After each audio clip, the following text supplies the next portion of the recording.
Big Tech comes face to face with the American government. I'm Marco Perry. Welcome to the Perry Platform.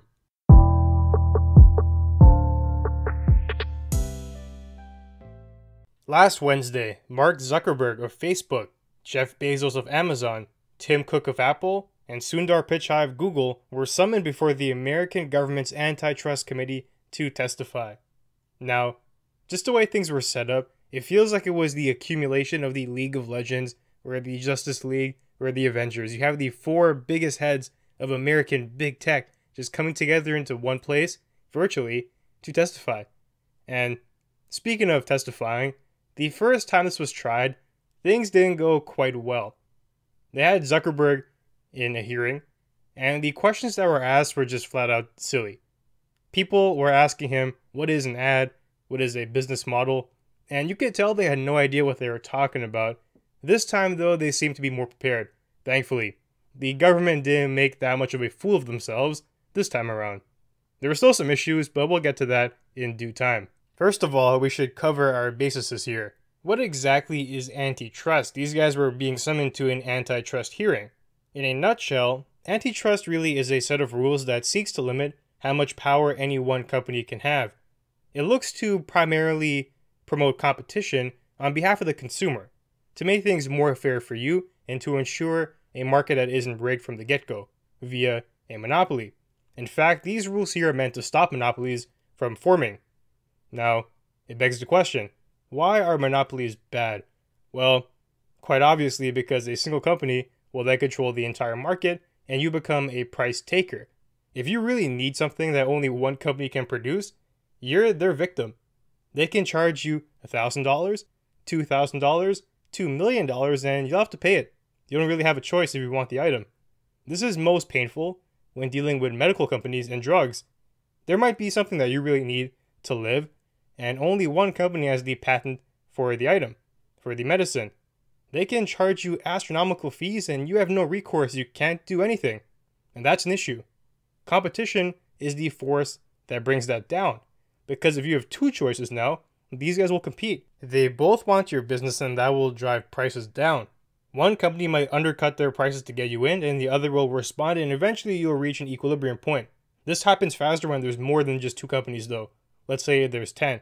People will compete in terms of price, in terms of quality, and overall, there'll just be more offerings and options to you, the consumer. Competition really is the driving force behind a free and fair market. It's one of the core pillars of capitalism, and without it, it's a disaster. Because then, a single company can dictate all of your moves and the things you do within a certain domain, whether it be drugs or online shopping or social media. So having no choice is not freedom, and that's a problem. Now, sometimes a company can just become too dominant either because they have a massive market share or they're doing things actively to not allow competitors to enter the field. We had this in Canada actually with Bell. They were the predominant telecommunication company and nobody else could do anything. Then the government came in and said, hey, this is not good for anyone, except for Bell. It's massively beneficial to them. They're getting all the money, but the power is just too much, so the government came in and broke them apart. They created more companies and now we have an oligopoly, which is a few companies running the entire market versus just one. And there's a debate there, even if things are fair, because these guys seem to be on the same page about pricing. Competing really isn't their top priority, but I digress. In America, they're looking at the tech companies now as potentially needing these antitrust motions to establish competition again. And as I mentioned before, if things appear to be really bad, the government can come in and just break apart the companies to force about a more competitive environment. Now, this congressional hearing posed the simple question of, are these companies here, these four, too powerful? That's what they're trying to find out. Are we doing a disservice to our citizens by allowing the current setup to persist? Would it be better for everyone if we had 2, 3, or 4 Amazons instead of just one? Now let's find out how things played out. We'll begin by going through the question and answers of Google. I can't cover everything, but I'll do the ones that stood out to me. The committee chairman asked Google, first of all, why do you steal content from honest businesses? And as you can probably predict, the CEO of Google starts off by saying, nah, I don't agree with that. That does not happen. They say that they support 1 billion small businesses, and during the pandemic, they've been doing this and that and helping everyone. There isn't really a lot of time, by the way, between the question and the answer period, so the chairman decides to move things along and just leave it alone. But right here highlights to me one of the first issues that comes up from the committee's standpoint. The question was not specific enough. If you pose a broad question, there is so much room to dance around, especially given the time constraints here. It's just not a good idea. Sundar ended up talking about the pandemic, making himself look good. That wasn't the point of the question. If all you say is why you copy businesses, it's a dumb thing to do. The environment of the discussion and the time constraints run contrary to that. There really had to be a pin down into what exactly the chairman was talking about. You have to give a concrete example. Google, you are accused of copying the technology of XYZ Corporation. What do you have to say about doing that, along with the swath of other allegations here? As you can see, the parameters of that question limit the scope of your response more effectively now. The first time around, you say, Google, why do you copy companies? He can just say, no, we don't do that. We actually do all these good things. But if you be specific and say you are accused of copying this company and their technology, if he dodges that, talks about the pandemic, it becomes very obvious what's going on now. If he starts talking about the great stuff they're doing, it looks way more dodgy because you fail to even address a specific concern. If you're broad, you can say, I don't know what you're talking about. What are the specifics there? What are the details? I don't know. But if you give an accurate diagnostic of the issue and you hand it to him directly to his face, he will have an issue responding, and that's what you want. To make them come face to face with the issue and reveal to the public that they are not willing to answer it. Don't make it so easy for them to dodge around you. So yeah, the bottom line is the chairman messed up that first question, and now he moves on to his next one. He goes into Google searches. He asked them, do you show the best results or the most profitable ones? The business model of Google might clash with what the consumer wants because Google makes a lot of money off advertisements, and that plays a part in the search engine. If you want to find the best shoes out there, Google might not show you the best per se.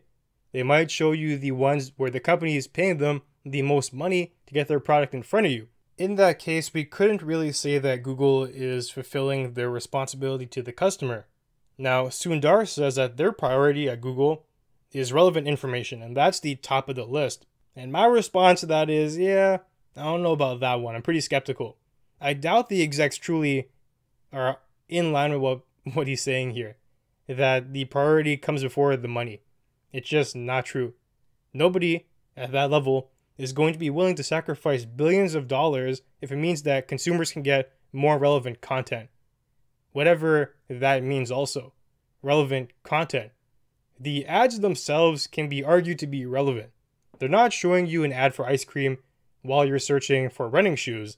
It'll probably be running shoes that show up when you're trying to find it.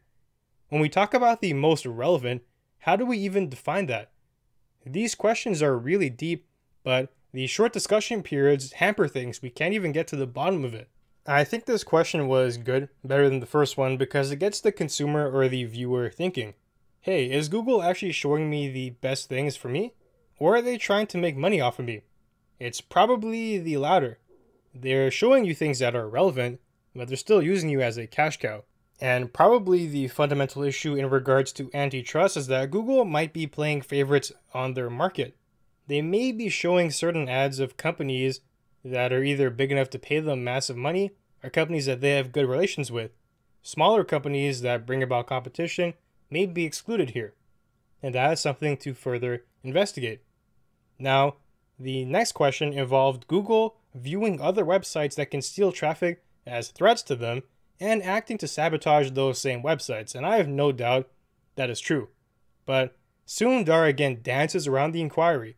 You can't really expect the CEOs to incriminate themselves. You're not going to go up there and say, yes, we do that, we steal information from companies and we are guilty. He's going to act in a way to defend his company and be as oblivious as he can. I don't know about this thing. I've never heard of that. That doesn't make sense to me. And you get the idea. They're going to try and beat around the bush. But here's where things get interesting. The chairman finally gets more specific. He says, Sundar, you deliberately undermine rival companies. For example, you stole reviews off of Yelp to boost your own review service. Tell us, what did you do when Yelp asked you to stop stealing their reviews? See, that's the right question to ask right there. That hits directly at what it has to hit. And you can see that from the response of Sundar. What is the response? It's nothing. The question got him stifled. He didn't know what to say. The chairman paused for a bit and wanted him to answer that. He said, tell us, what did you do when Yelp said stop stealing our reviews? Sundar is frozen there. Because it was a specific question that didn't give him any room to wiggle. So he doesn't answer it. And that right there is heavily incriminating. Think about it logically. If your company did things the right way, you could just say it. Hey, when Yelp asked us to stop doing it, we didn't know it was a problem and we stopped and everything was good after. That would be an acceptable response and he would have said it if that was the case, but it's far more likely something bad happened. And that's why he's caught out. He doesn't want to incriminate himself, but he doesn't know what to say either. So he'll say nothing. And that is the exact position that you want to get these guys in. That they look to the public as clowns now. The chairman then goes on to say, okay, well, I'll tell you what Google responded with. They threatened to delist Yelp entirely. It's either you let Google steal your content or go bye-bye. Isn't that anti-competitive? And it's true. That is very anti-competitive because if you don't allow Google to take your data, you essentially die. If Google delists your website, you're screwed. Your traffic will come from where? Bing? You don't really have an option there. And Sundar, once again, can't answer. And he is obviously baited. People can see that he's sweating now. That clearly is anti-competitive behavior, and it's dangerous. To be throwing your weight around like this to bully other companies is not desirable. It doesn't produce the best product for the market or create the fairest environment for competition to really thrive. The consumers suffer. The other companies suffer. Google is the only one who benefits, and we're not in the business of making them as propped up as possible. Google becoming the master of everything is not something that we want. And before long, if you go down that path, you have no choice but to succumb to them because there are no options to choose from. Really, the bottom line is this. Google, if your ads or your reviews are bad, they deserve to be shut down by the market. The companies who have the formula right deserve to rise to the surface. If that's going to be Yelp, then it's going to be Yelp. If they have better reviews, they deserve to go on top of you, to be the primary choice for the consumer. You can't enter the fray and rob them under threat of extinction, which is synonymous to delisting them. That's what would happen if you lose Google's search visibility. You're finished, your company is done. This here is extortion. And the fact that Google can't defend themselves is an issue, because we do know then that something went wrong here. There are a few other questions here, but overall I think the chairman did a good job with getting through to Google. He made some compelling points that abuse of power is going on. They're killing competition, they're stealing data, the search engine may not be what you think it is, and overall, that's a good starting point to the conversation, to get the viewer thinking about all the things going on behind the scenes at Google. They're not simply the happy-go-lucky search engine that connects you to all the things you want to be connected to. They're out here establishing a pseudo-monopoly, and down the line it could be an issue. We see some problems already starting to form, and they continue to get bigger every year. Before long, it could be a very serious thing that plagues the entire world, because Google is a global presence. Now, they move on to Apple. The first question that was asked involves the App Store and Apple's supposed biased decision-making criteria. If Apple sees a small business with a service that rivals one of their own, will Apple still treat them fairly, or will they act differently? So for example, let's say Apple has Apple Music. If another company comes out, a small one, let's say the Perry Music Player, and I have that on the App Store, will Apple let that freely rise to the top and fall based on its merit? Or will Apple do things to shield their own service, the Apple Music, because they know that this player has potential? It could be the next big thing, and Apple doesn't want to lose the money from their subscriptions on Apple Music. That's an interesting line of inquiry. The bottom line here really is, what are the rules behind the App Store? Do we know them fully, or is Apple acting based on their own thought process? Are they behaving according to their own algorithm that's not public? So Cook takes the question, and he denies any bias in the posting process, which I do find interesting, because he's actually taking a firm stance here. He's not beating around the bush. He says, no, that's not happening. To openly denounce the claim makes you even more liable if evidence does come out that points to the contrary, because now you openly lied in front of the government, to the committee, the Antitrust Committee. And that would be a problem. So it's either he's telling the truth here, or he's taking a really big risk, as we'll find out in the future, I suppose. Now, the committee spokesperson follows up by saying, well, we have developers reporting to us that what you're saying isn't true. We hear things to the contrary of what you're saying about bias, and they go back and forth a bit. He adds that, hey, how about Amazon and their app? They actually get a special deal that reduces their commission costs. Can other companies get that? And Cook says, yeah, things are fair. If a company meets a condition, then they're going to get the discount. But here's the question though.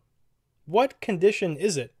Is it actually a fair condition? Like, let's say you get 1 million downloads and you enter a premium bracket where your commission goes down. Then that is fair.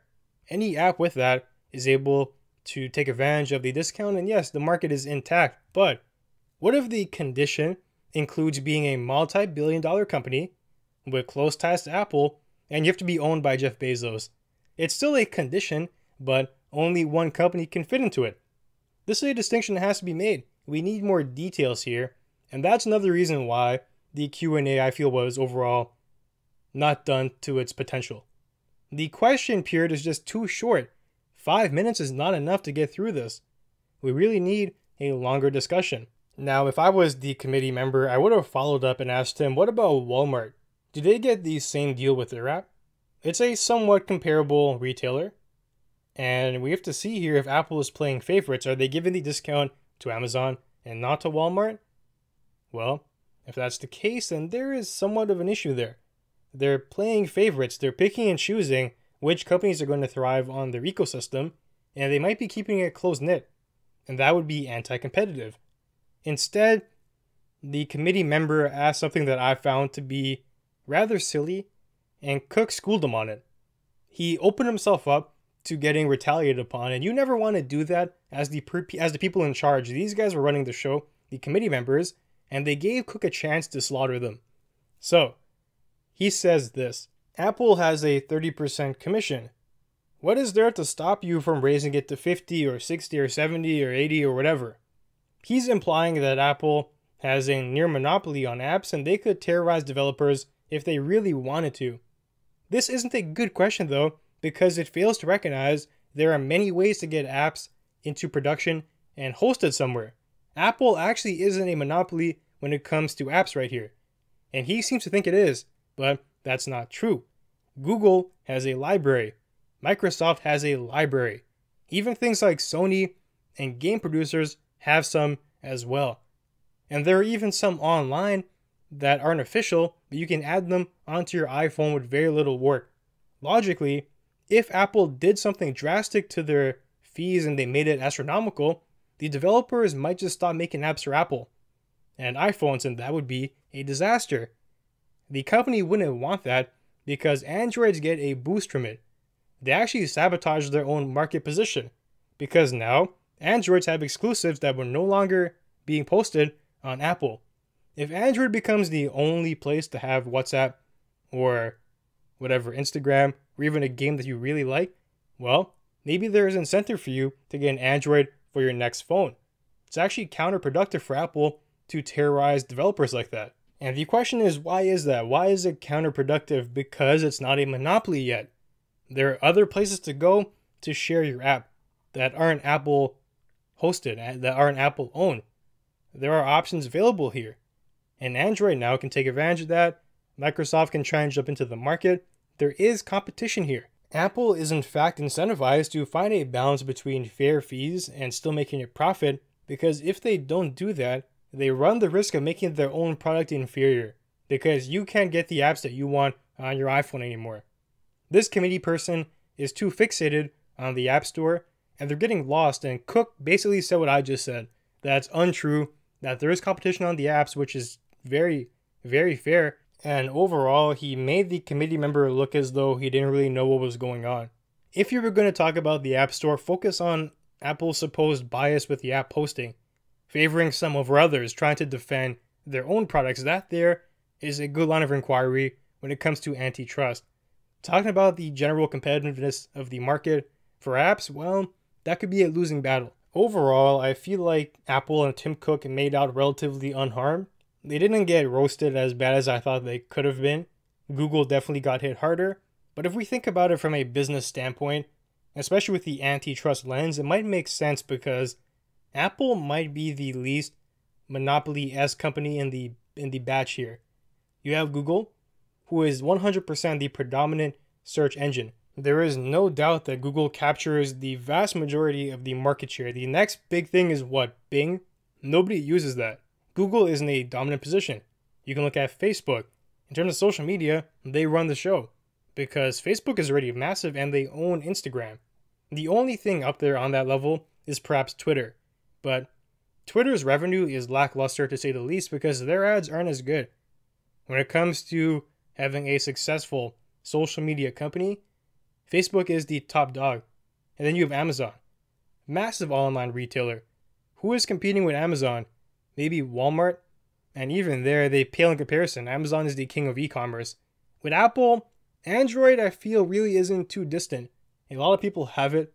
Some people prefer it. It's not entirely clear that Apple makes the best smartphones in the market. So there is some room here. And don't get me wrong, Apple still could be a problem. They're still massive. But in terms of antitrust, they might be the fourth most important. The other three, I feel, are a tier above. Now, let's move on to Facebook, the most controversial of the bunch.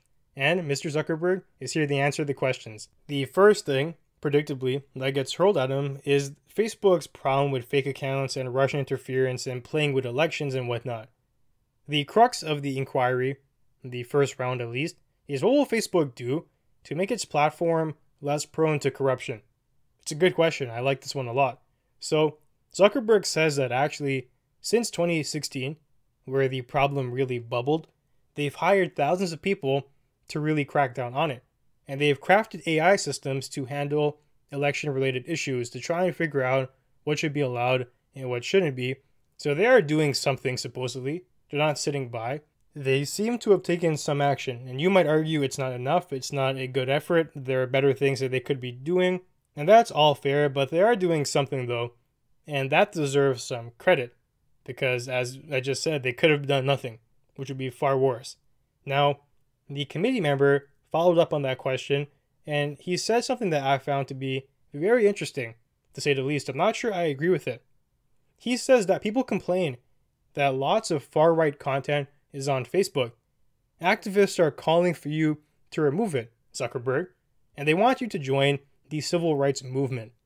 So, Zuckerberg says that they're committed to fighting against hate speech on the far right. But first of all, I'm wondering, how about the far left? There's a lot of Antifa stuff out there too. And we're not going to talk about that. The committee member is not being unbiased here with his questioning, and that's an issue. When you don't look at both sides of the problem, there's going to be an issue inherently with you, because you come across as biased, and I'm not too sure that's the position that a committee member on the antitrust team wants to have. So Zuckerberg continues by saying that, yeah, we're cracking down on the hate speech. And if by hate speech they mean things like threats of violence, then yeah, I support that 100%. You can't be doing that online. It's actually illegal. Inciting violence is heinous. You can't be threatening people. You shouldn't be scaring people.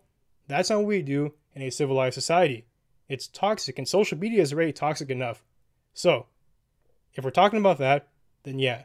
But if by what they mean by hate speech is including just mere ideas and debates about them, that's entirely different, and I'm not too sure that's a good idea. First of all, let's just backtrack a little bit.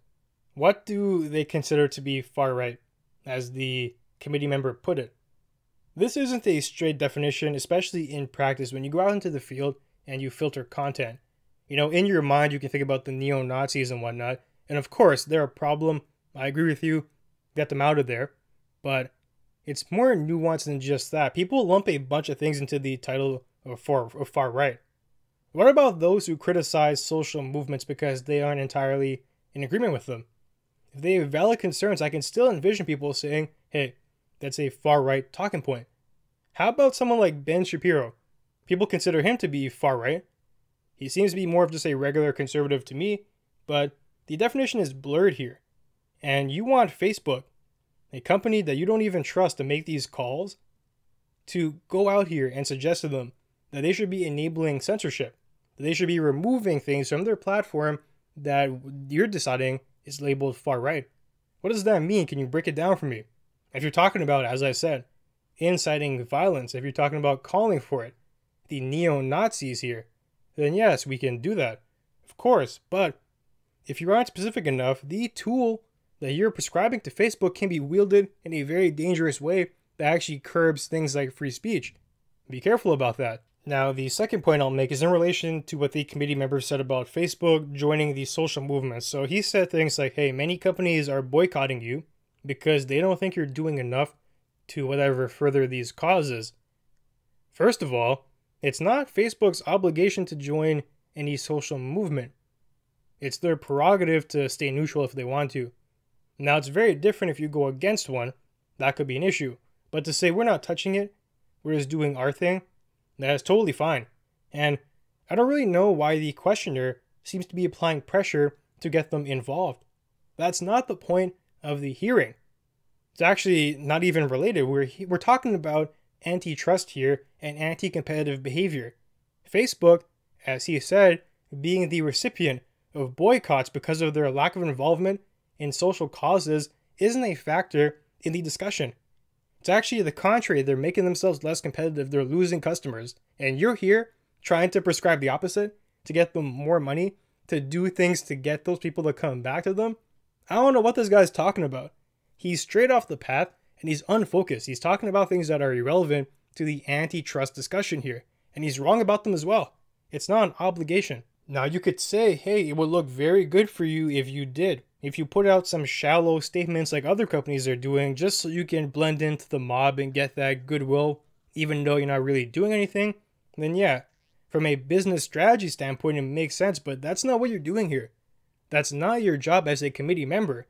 And it makes me wonder, why would you even go down this path? You had your notes planned out, but you're straying so far from the crux of the conversation.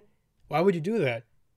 It feels like what he really wants to do is just paint a picture of Facebook equals bad because they're not doing this, they're doing whatever over here, which isn't the point. As I said, it's ingenuine, and perhaps what they're doing here is to get the public enraged with Facebook, so when they make a controversial ruling, it's accepted. Hey, Facebook, you're involved with the far right, you don't support these causes, all these things here, election interference, you're losing money and customers, which is irrelevant to antitrust, and they're putting together a package of just agenda-based rhetoric. They seem to be doing something here that's intentional. I personally feel like it's intellectually dishonest. If you have a good case for antitrust, which I think you actually do, just stick to that. Lay it out honestly. Don't be trying to play these mind games here and bring in irrelevant details to poison the honest argument. You don't have to do that. Zuckerberg, in a response, did repeat that they're doing things to curb all these issues, whatever. They're trying to move the platform more in that direction. So once again, he is doing stuff. I feel like if you bought into the idea that Facebook is evil, you would think that Zuckerberg and Facebook got screwed over by the committee. They got demolished. But if you look at it from just the antitrust lens, the competition not existing anymore, they didn't really establish that too much. It didn't feel like they were focused on the actual aim of the meeting. They had an entirely different objective, and that confused me. Well, actually didn't confuse me. I knew why it was going on. They're trying to paint a picture here, but it just didn't seem right. You can have your hearing on that if you want and talk about all those other issues, but here you have a strong business case. Let's stick to it and bring it out. That didn't really happen.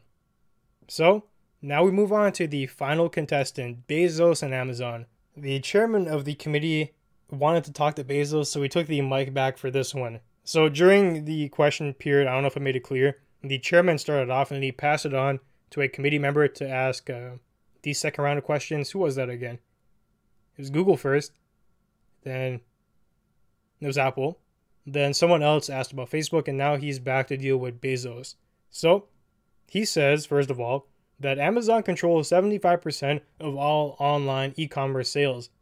At the same time, Amazon is 7 times the market share of their closest competitor.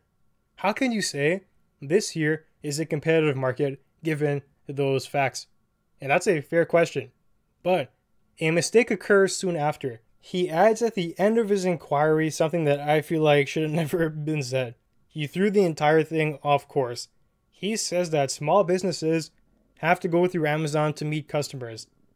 There is the problem. He should have just shut up and let Bezos respond to the first part, because there was a very strong statement. 75% of the market is yours. You are 7 times bigger than the next biggest competitor.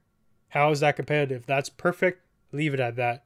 But not because you threw in that extra tidbit, Bezos has a way to get out. There's a way for him to move forward without actually taking any damage, and he uses that.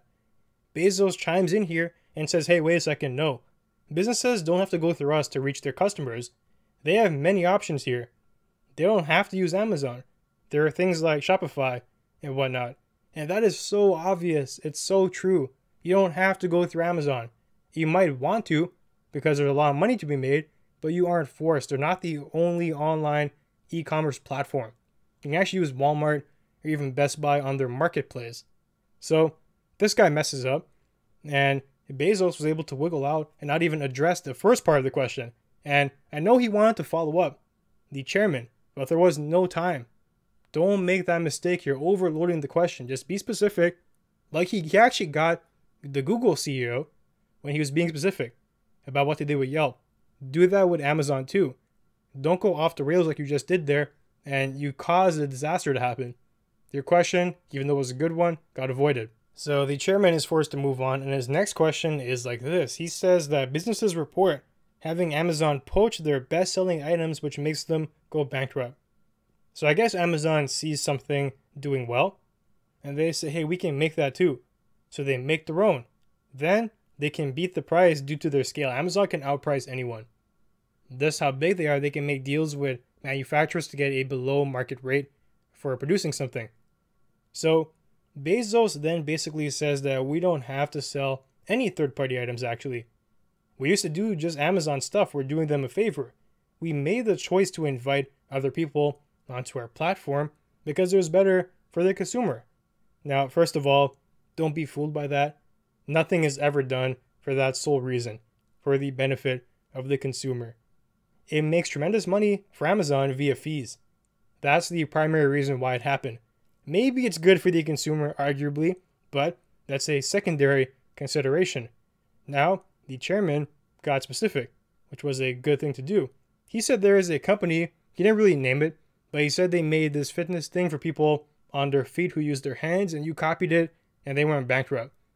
So, clear example, and Bezos didn't know what to say, because you got him there. That's how you go about these hearings.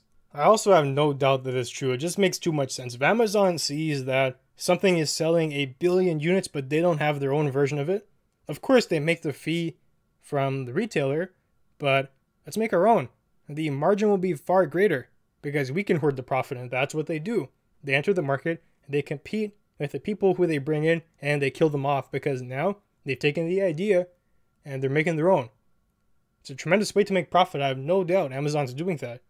And that could be an issue. Something for the Antitrust Committee to look into. Now, the chairman then closes off by saying that Amazon is accused of stealing data from third-party sellers for the sole benefit of Amazon.